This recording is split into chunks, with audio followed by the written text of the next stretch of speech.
Live from the cheap seats of Chicago, this is the Nosebleed Seats podcast, your front row pass to everything Chicago sports, from the Bulls to the Bears to the Cubs to the Hawks. If it's Chi-Town, we're talking about it. Let's get this thing kicked off. All right, welcome back to the newest episode of the Nosebleed Seats podcast. And sorry about the posting last time. We'll bring it up now. It was, we both are college athletes, David. Things got busy, but now we're gonna be better than ever. Yeah, I mean, like we said, that's what makes this podcast real. Is we're gonna be real and raw with everybody. So it's all right. We got some kinks to work out, but we're like you said, now everything will go a lot smoother. Yeah, and so let's just get it out the way. And I don't know, like they did their thing on Sunday, but then yesterday the final outcome of that, Eagles Green Bay game makes me even happier to say the Bears get a huge win against the Giants on Sunday. Oh my God, yeah, that was a necessity win, and like I said, this like kind of felt like a trap game going into it, but the Bears came out victorious nonetheless. That fourth quarter came, and Caleb with just how clutch he is came in and put the game on his back and ended up winning the game.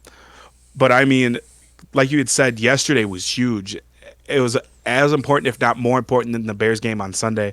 Green Bay ends up losing to Philadelphia, and I mean, in humiliating fashion. Jordan Love did not play a great game by any standards. And in my years of watching football, that might have been one of the worst games Jordan Love has played.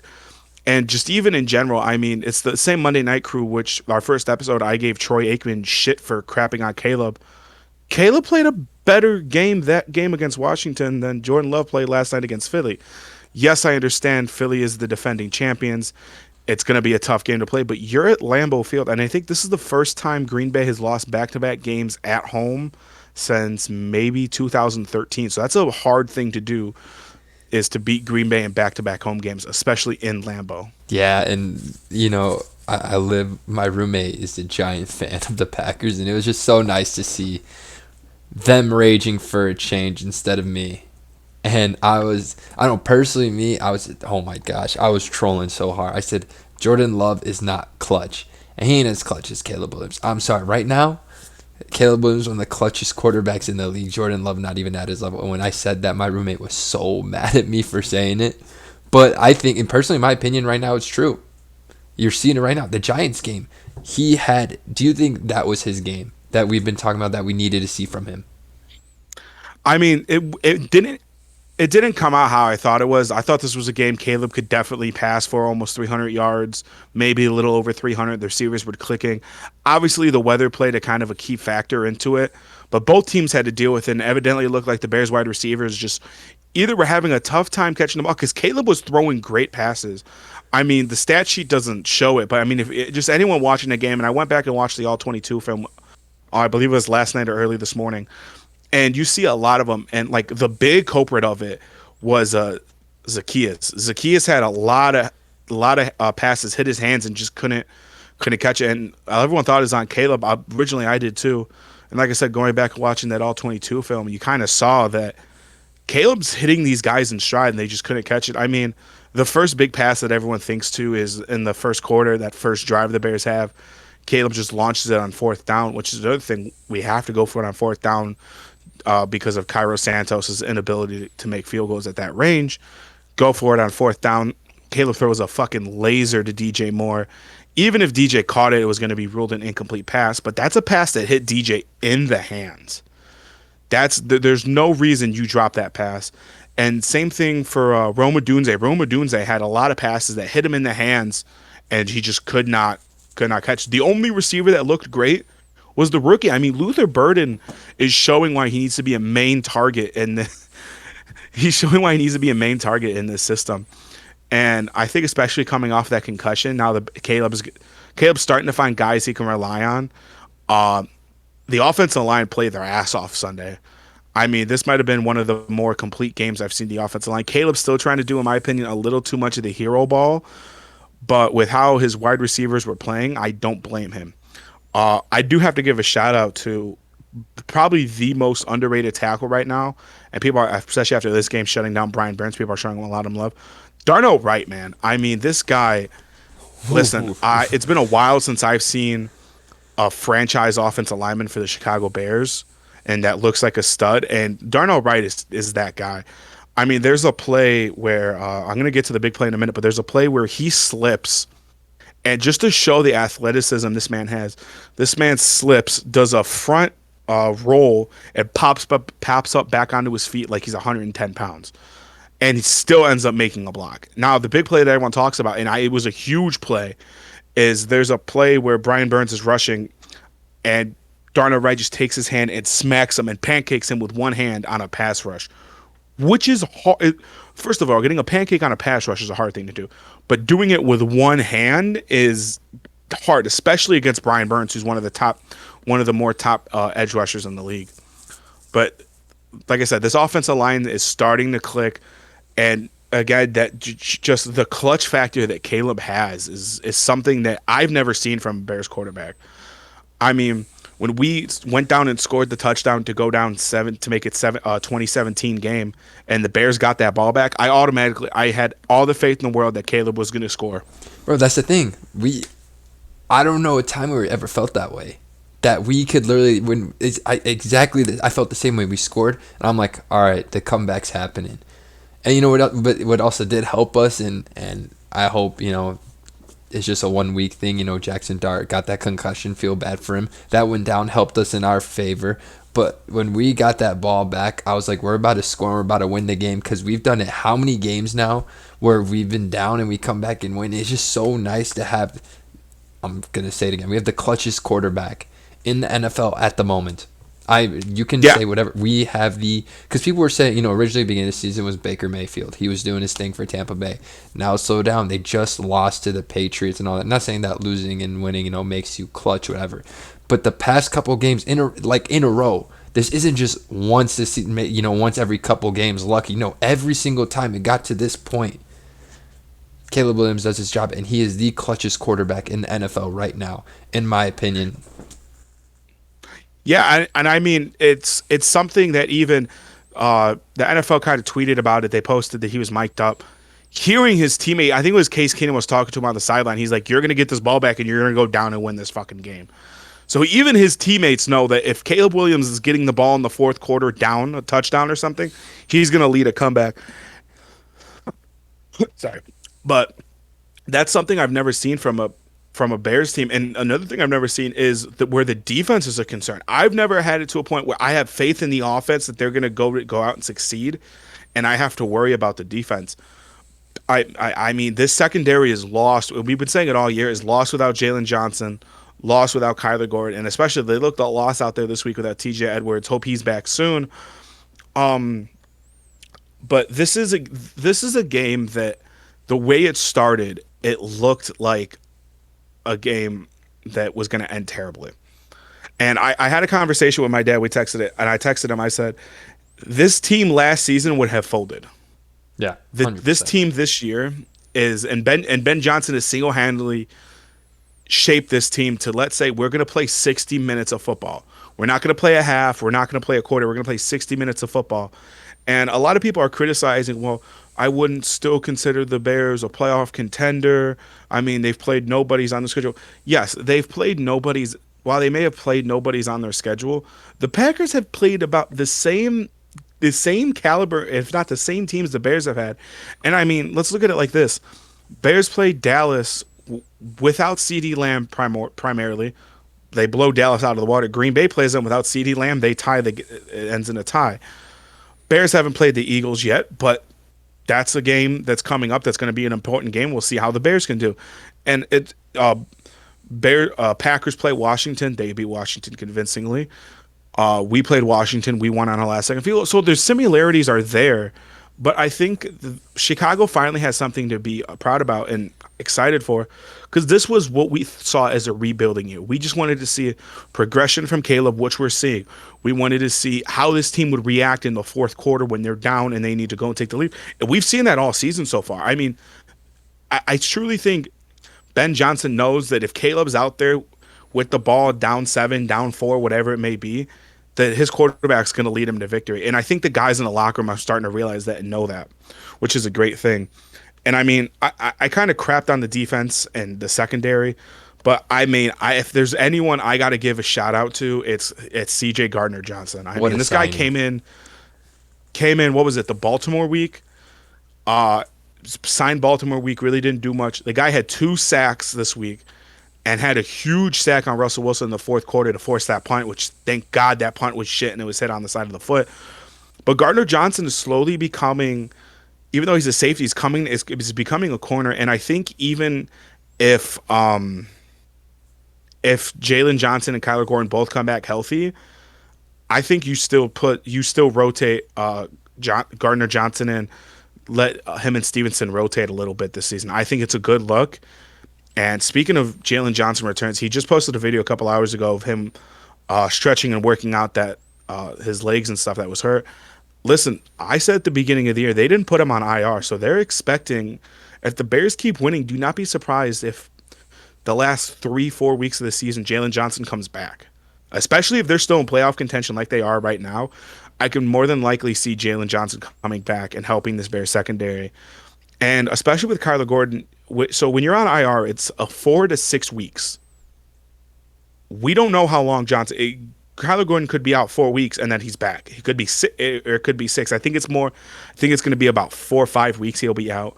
But I mean, if this secondary can get healthy at the right time, this defense can start to click a little bit. The pass rush is starting to get there a little bit more. Uh, the one thing I do have to crap on the defense again for is I'd love to know a reason why we're letting everything in the flats just be completed. It seemed like every pass on Sunday that Jackson Dart threw was to the flat and it was just wide open that nobody could stop it. And also, with no Cam Scatterbo, no Malik Neighbors, you knew Jackson Dart was going to run with the ball.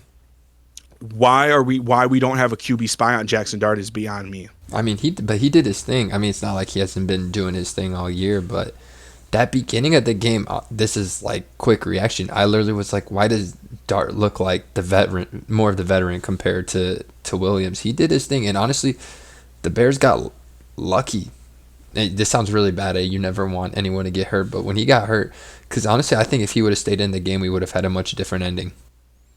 Yeah, I do too, and I mean, like you said, obviously you hope he's not seriously hurt. I mean, a concussion's a serious thing, and especially with how they treated it, it looks like this is his fourth concussion in how many weeks, or possible concussion. It's something that needs to be taken seriously, especially in such his rookie year, if they want him to be the franchise quarterback for the Giants.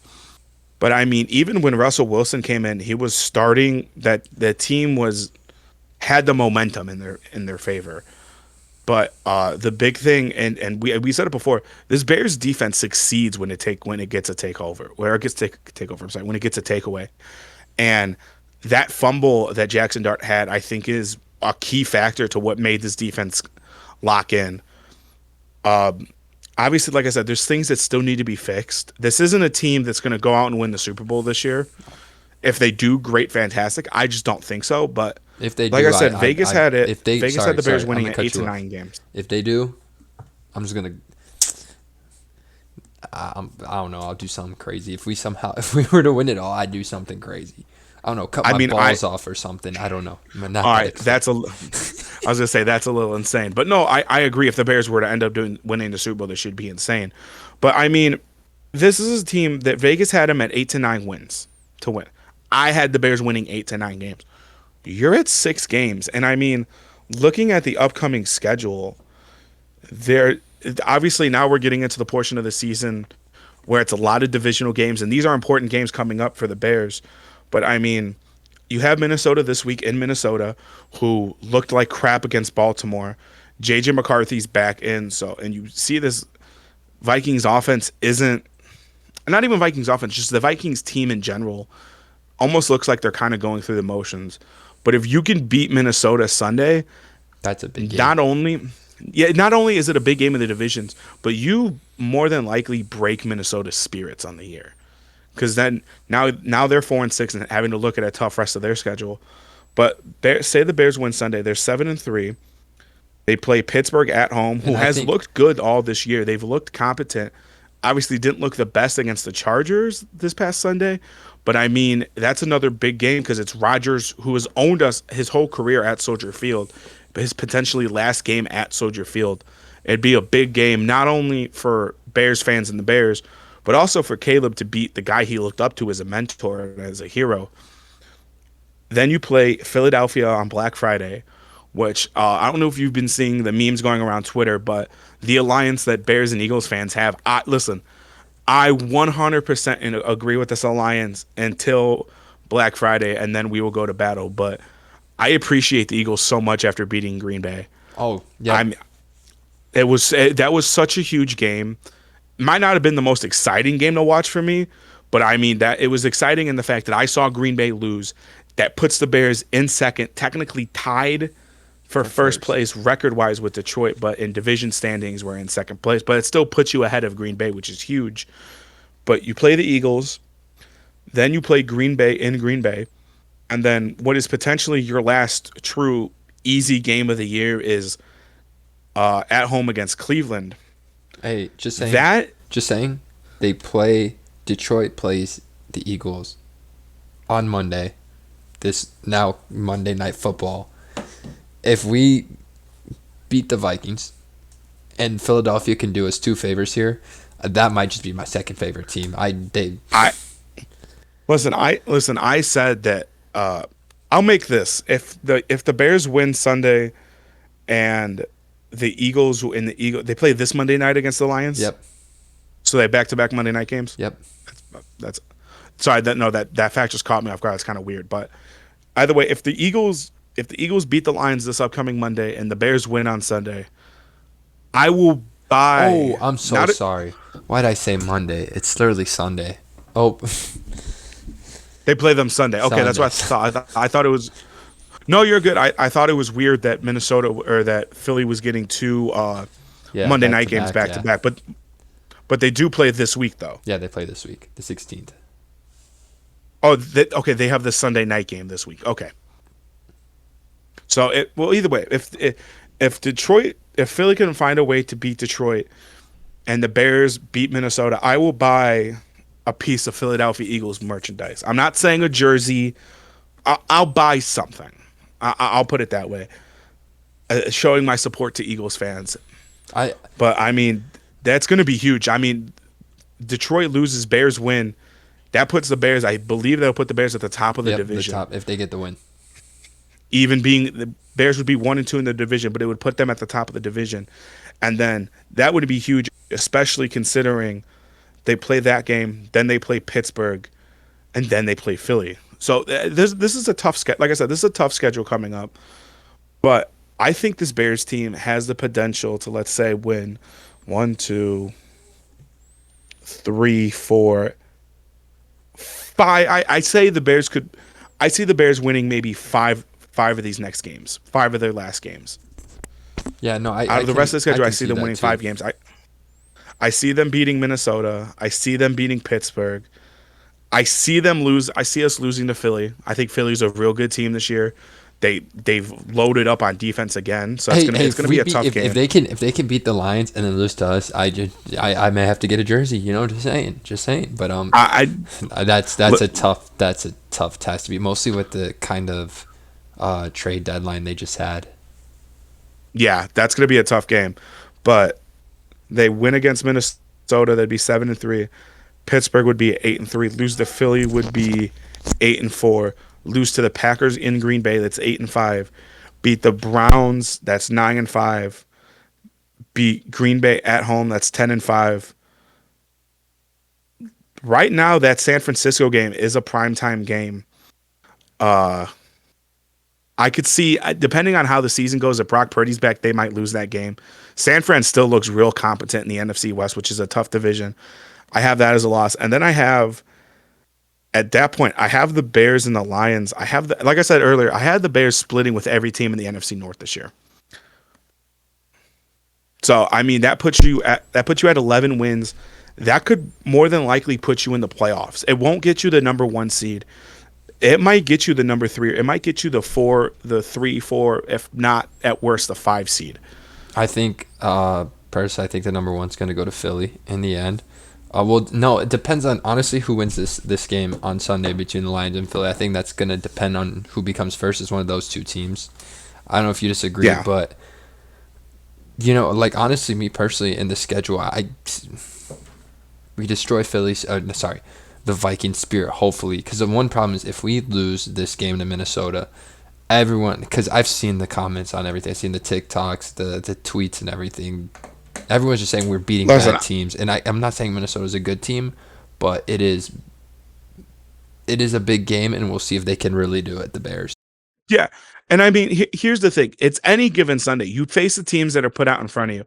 And I mean, we saw that Sunday. I mean, the Bills lost to the Dolphins, who have looked like shit all year. All of a sudden, the Dolphins look like world beaters and beating the Bills, who are Super Bowl, or one of the few teams that are Super Bowl favorites. So I mean, anything can happen. I think the Bears realizing, I think it's a completely different Bears team that faced Minnesota week 1. I really do. Yeah, I think this is a 100%. lot different. I think the injuries are going to play a key aspect into the passing game. I think the defense needs to step up. I'd like to see a little bit more blitzing from Dennis Allen. But I mean, the edges and the D line's been playing great. Montez Sweat has a sack. Austin Booker looks good. Gravon Dexter, I think, had a sack. And I mean, Dennis Allen's blitzing when he needs to. And like I said, Gardner Johnson had 2 sacks. Gardner Johnson is a tough SOB. I'd really like to see him maybe get a turnover, force a turnover. Tremaine Edmonds has been playing great. Kevin Byard, Jaquan Brisker is just going out there and balling out. You don't really hear his name, but you could tell the impact. He wants to play good, and he always does. So I mean, let's see. It's going to be a real important game. Now, I don't know if the deadline has passed or not, but I have a feeling that this Bears game could get flexed. I want to look up what the deadline for flexing an NFL. What is the deadline for flexing an NFL game? The NFL deadline flexing for a game varies by broadcast type, with a 12-day notice generally required for Sunday and Monday night games, but with exceptions for later in the season. Weeks 5 to 13, a 12-day. That's Sunday night football. I don't care. Uh, I I feel like this game might get flexed. I don't think the NFL has to give more than a couple days notice, so I wouldn't be surprised. I know we're already getting. I think it's this week because we're on Fox. I think we're getting the A broadcast team. So I think we're getting Brady, I believe. The question is whether they're going to want to broadcast this game at noon or if they're going to want to put it at 3:25. But either way, like I said, this is a big game and the league's starting to take notice for the Bears. Yeah, and But the social media is crazy for the Bears. Anytime I tweet about them, that's probably when I get the most views in my ex. But the Bears is just exciting to see. 6-3, fighting for first.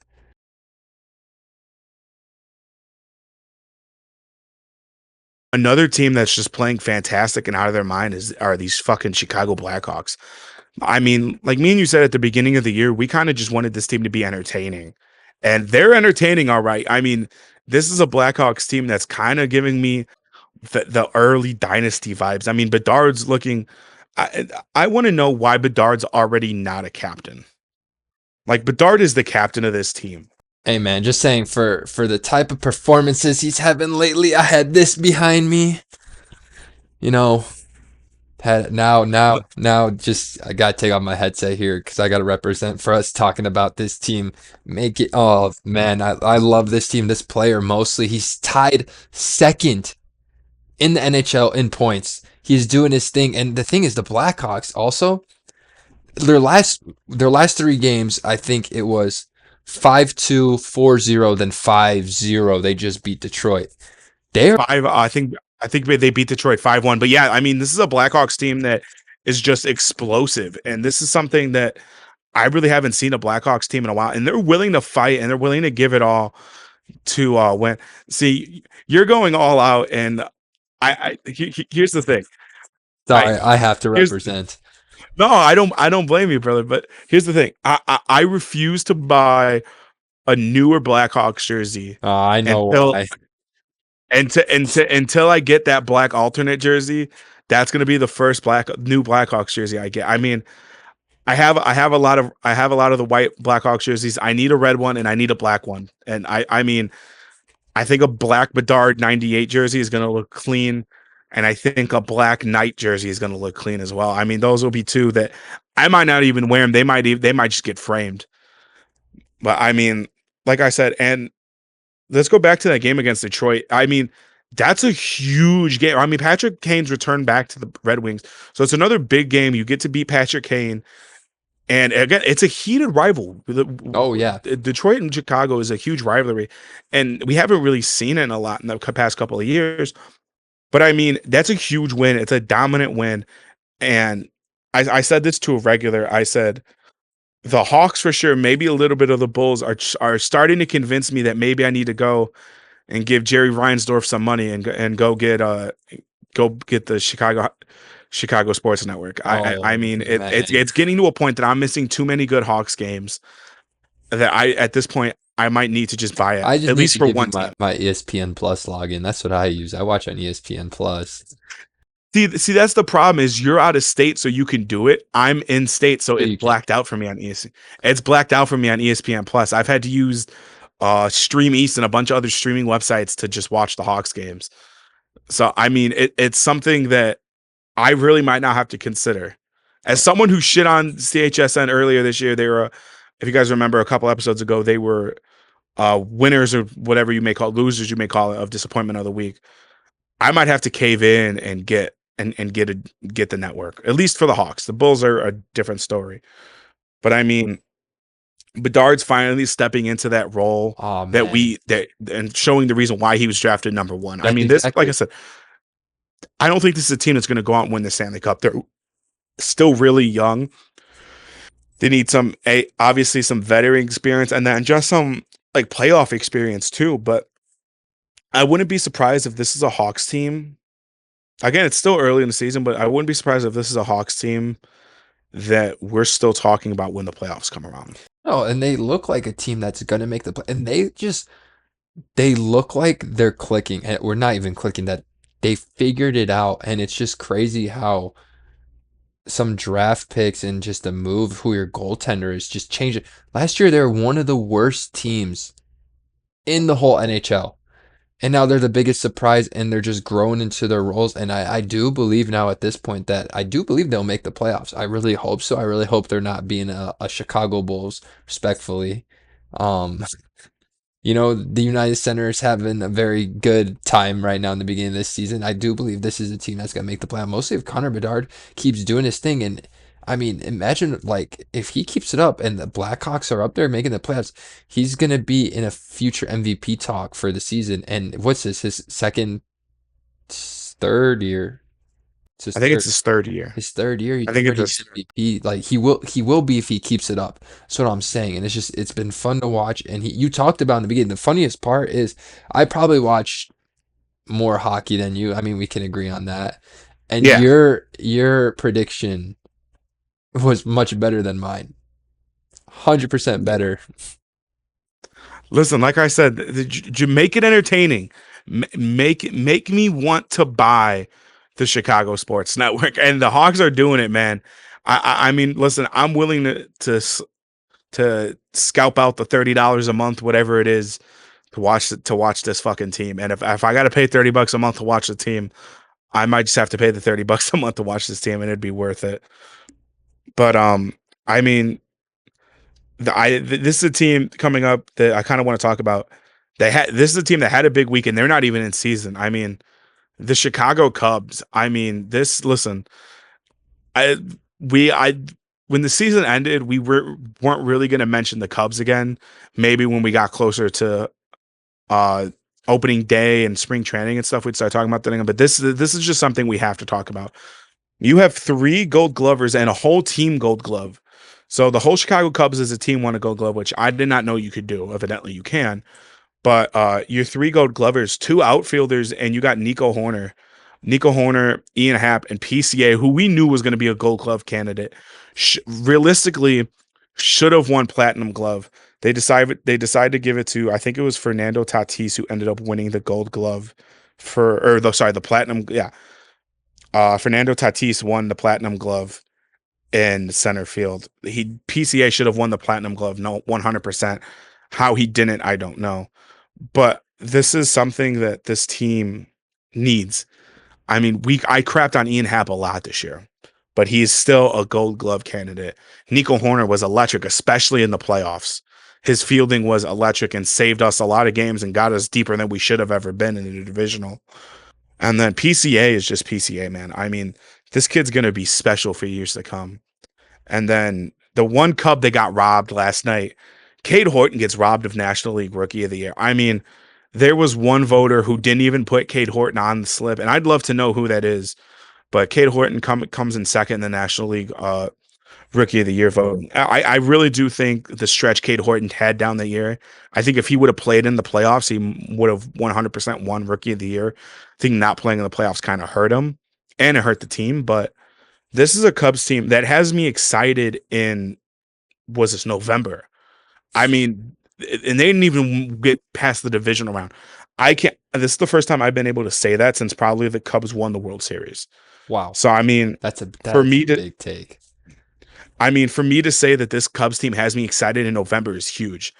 This is one of the few times in my life where I'm really looking forward to not only spring training but opening day. I mean, this might be the year I attend the Cubs convention. It really might be the year I pay the money to go to CubsCon just to see this team as early as I can. I mean, but you're talking about you're excited, but I heard that they're trying to give PCA the extension and just um what's I'm trying Kyle Tucker over here is trying to get a little bit more money.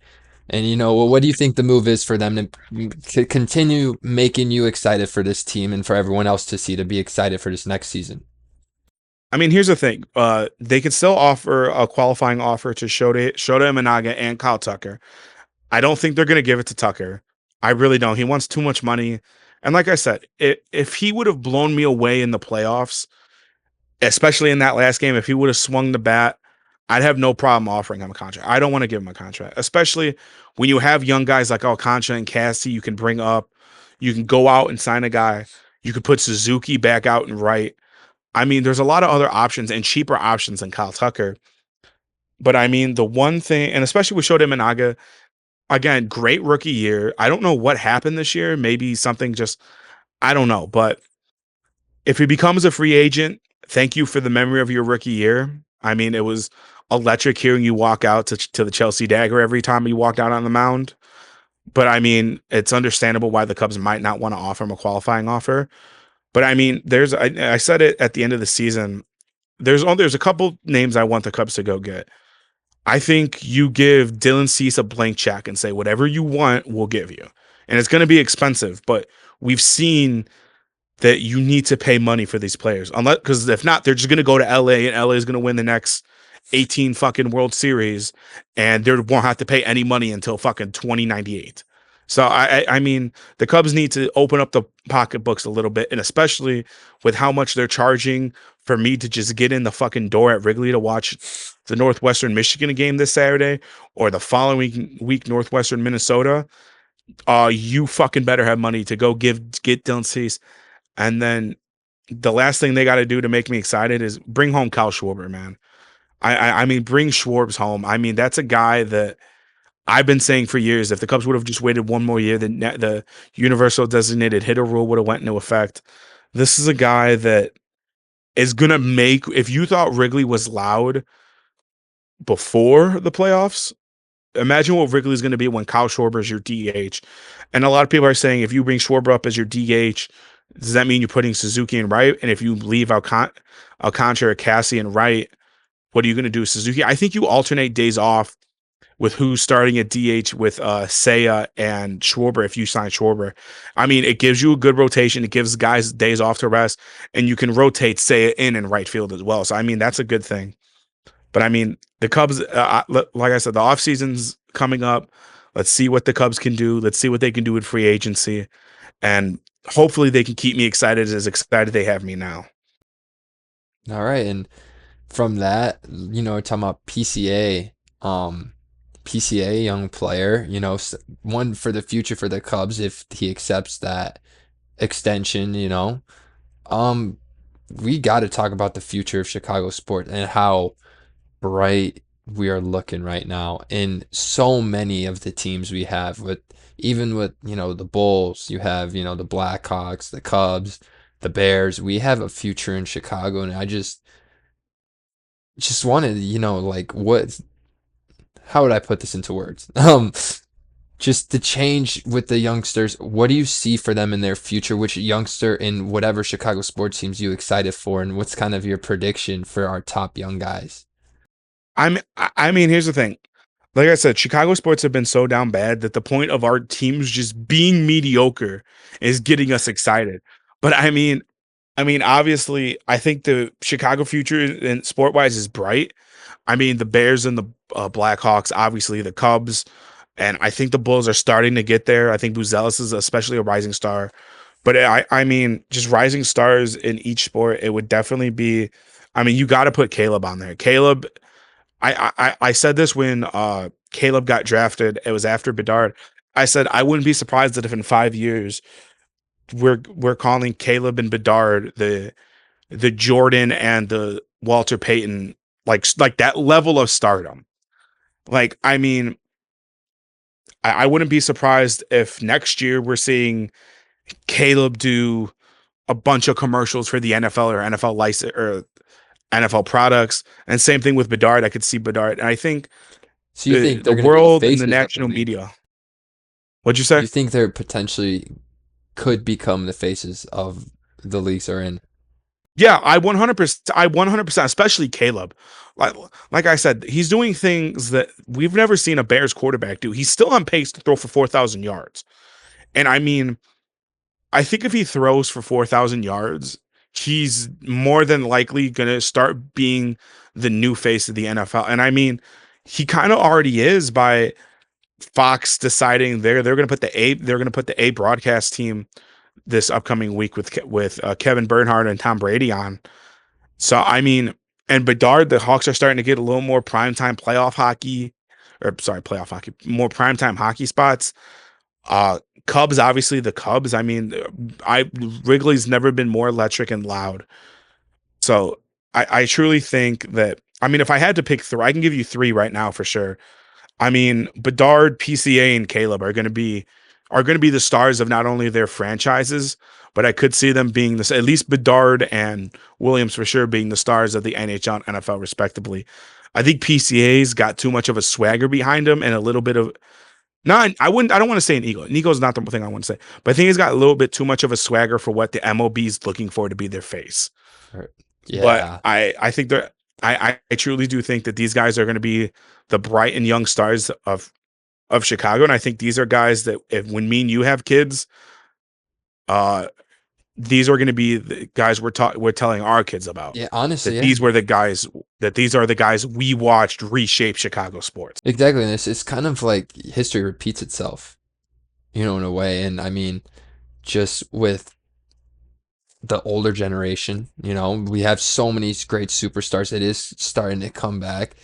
And you talk about those three. I feel those are the most easily known now. And we were talking about before this episode about the TikTok we saw. We saw a TikTok on the big five of Chicago sports.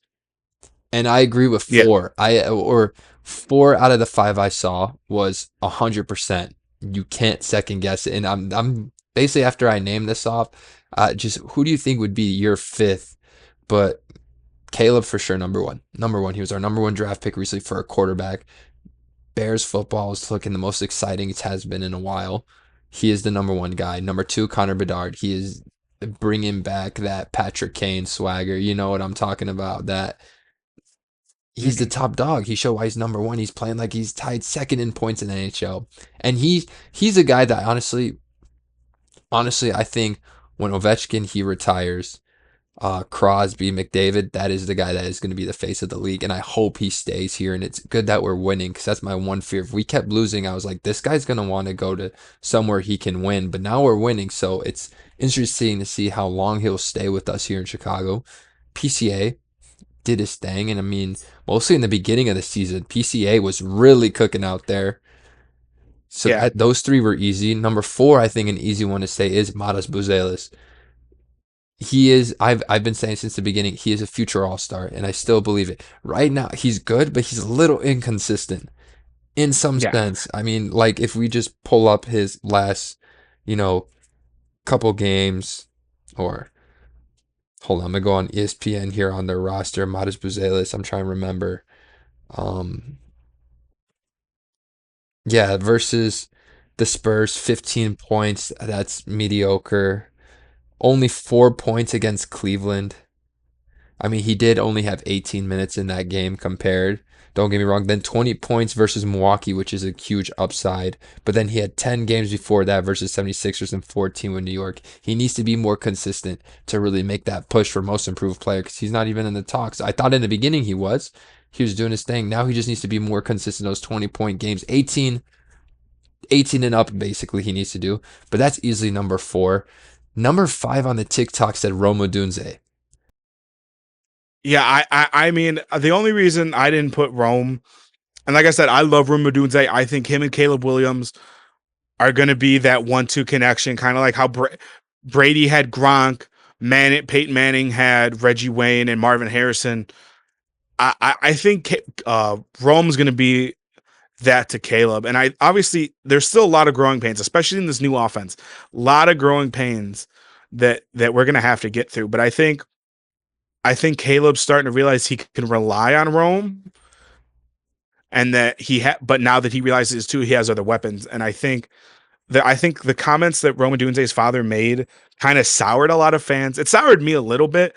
And then I kind of realized something too. Like if I was Roma Dunze and my dad would want to do the same thing. I don't know if he would go out and do what Roma Dunze's father did, but he would want me to get targets. He would want me to be a star knowing that I have star potential. So I mean, I don't blame Roma Dunze or his father for what he did really. I mean, and especially in a national media spot like Chicago is, you knew a lot of sportscasters were going to run with that topic and run with that problem. So I mean, that's not something surprising. Here's one person I'm going to put on there, and he's a bright star, and he's young, man. I'm putting Ben Johnson on that.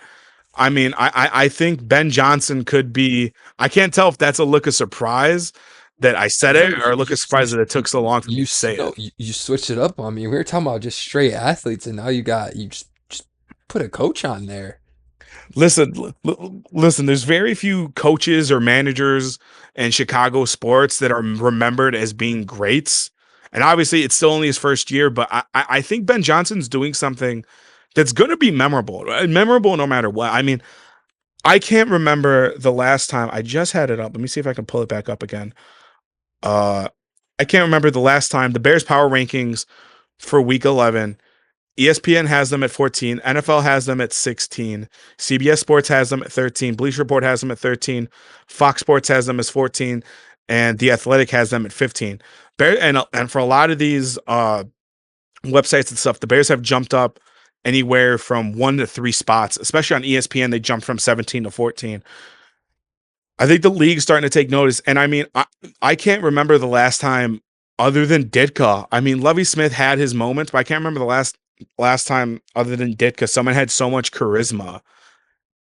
And he might not be showing that much emotion in the game, but man, you've seen the post game celebrations in the locker room. I mean, I think Ben Johnson and Caleb Williams are going to dominate the league for a long time. And I think this season is just the first stepping stone to that. I mean, good, better, best. Your good gets better into your whatever the hell the saying Good, is. better, best. Never let it rest until your good Best. is better and Good your gets. better's best. I mean, this guy is. It's giving that locker room is giving me almost 2018 Club Dub vibes, and I mean, the Club Dub videos were insane. I loved them. I think Ben Johnson realized he's got a little swagger in this team, but I think he's also trying to humble these guys and say, look, we all know we're good, but we're not as good as we can be. So I got to put Ben Johnson on that list of just Chicago stars. He might not be an athlete, but he's for as of right now, he's for sure a star. Man, I don't even know how to combat that fifth one there. Like that threw me so out. Like I did not expect the coach, and that the worst part was, or maybe it's not worse, but it made a lot of sense. I mean, there's no other. Yeah, there's a lot of young players. Like I could have put Matt Shaw up there. I could have put I like you said, I could have put Roma Dunze up there. You know And who, Roma, you know who could be even there, who could potentially be a 1-2, and it isn't a wide receiver quarterback. Oh, a quarterback running back duo that we're so used to having back in the Jay Cutler, Matt Forte days. Mange, oh, he's dude, doing his thing. listen, man. Obviously, this week it was hard to run. I'm like I said, I said from the beginning of this year, this Giants defense is tough, especially that front seven. Abdul Carter, Dexter Lawrence, and Brian Burns. That's a hard defensive line to run against. And evidently, the Bears didn't kind of have the rushing game I was kind of hoping I'd see. But I mean, here, just pulling up let me pull up the stats real quick from this week. No, I need box score. Rushing, DeAndre Swift had 13 carries for 80 yards. Mungai really didn't go as crazy as it did, but he has a rushing touchdown nonetheless. He's almost, I hate to say this, he's kind of looked better than Ashton Genty's looked this year. Oh, I agree. He has, and one's a But seventh I, round and one's a second. I feel like though, and I'm not crapping on Ashton Genty in any way. I wanted Ashton Genty to be a Bear. I wanted the Bears to trade up to get Genty. I think it's just more the situation that Genty's in that's making it hard for him to shine. Because and especially with that Vegas team, man, it's hard to succeed. But I mean, listen, this this is a special season in Chicago sports, man. I can't remember the last time I've been so excited for just this time of the year. I mean, usually this time of the year, the Bears are terrible. I already want the fucking season to end so we can get to the offseason so we can win, so we could win the offseason again for the Bears. At this point, the Hawks are terrible. I don't care about hockey. Bulls are god awful. I don't care about the Bulls. I'm just kind of wishing the Cubs were back.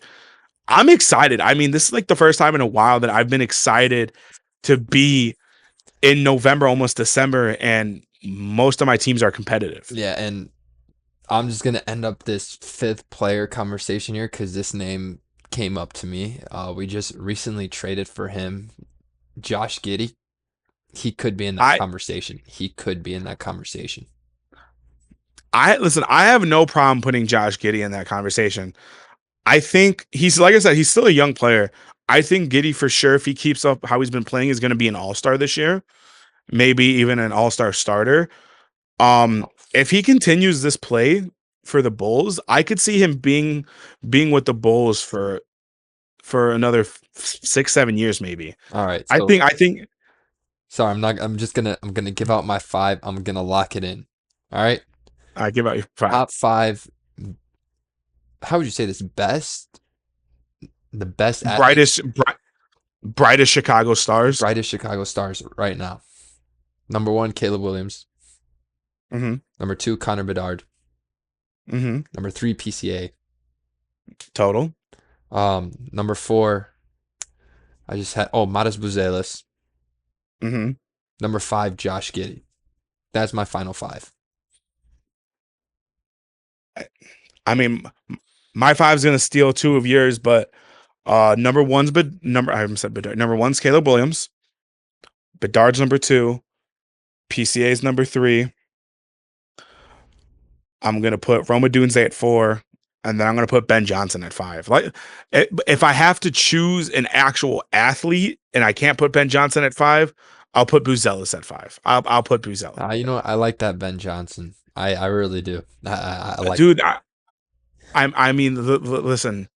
I've never been more excited for a coach. I really haven't. All But right. So I now mean, we're talking about the great things, David. Now it's your time it's to shine here. my favorite time of the week. I get to be a grouch for a couple of minutes. Listen, guys, disappointment of the week. Lot of stuff you'd expect. As always, we got three nominees. We're gonna start from the bottom and work our way up. Number three, I had the National League rookie voting. I really thought that Cade Horton should have won National League Rookie of the Year. Like I said, I feel like if he pitched in the playoffs, he definitely would have won. But evidently, that's not. It wasn't at the top of the disappointments, especially this week. Number two is the Bears defense. I mean that it's listen, we've been saying it. I can't really crap on them when they continue to step up when it matters. So I can't really crap on them, but until like I see an immediate improvement, they're gonna be on this list. And they've been on this list the past couple weeks. They might win at one, but they might be number one disappointment of the week. But the disappointment of the week, guys, is this Bears wide receiving core. I mean, this was something, and I texted you right after the game ended. I said the Bears wide receiving core is going to be the disappointment of the week. And I mean, like I said, I don't know if it was the weather with it snowing and raining and all that and being cold, if that's what caused it. But I mean, there was a Caleb. Yes, I understand Caleb is throwing balls hard and fast, but there's a lot of drops. I mean, the more obvious one is one of the more obvious ones is, at least to me, the drop that they had on that little wide receiver screen they went to run at the beginning of the game. I don't know if it got tipped at the line of scrimmage by Kayvon Thibodeau or what, but it hit DJ in the chest and DJ Moore just dropped it. It was a rocket of a ball, but if it hits, like I said, well, like I've been saying all year, if it hits you in the hands, you got to catch it. The one that was the most obvious to the drops, and it was a very shocking, is Zacchaeus, man. I mean, I don't know how many times Caleb targeted him or what it was, but he had a lot of targets, and it felt like every time, at least this past week, that he was targeted, it was a drop. I mean, there were big plays that could have happened if he would have just held on to the ball, and he just couldn't. The only reliable receiver that he really had was Luther Burden, and I mean, and the guy's a rookie.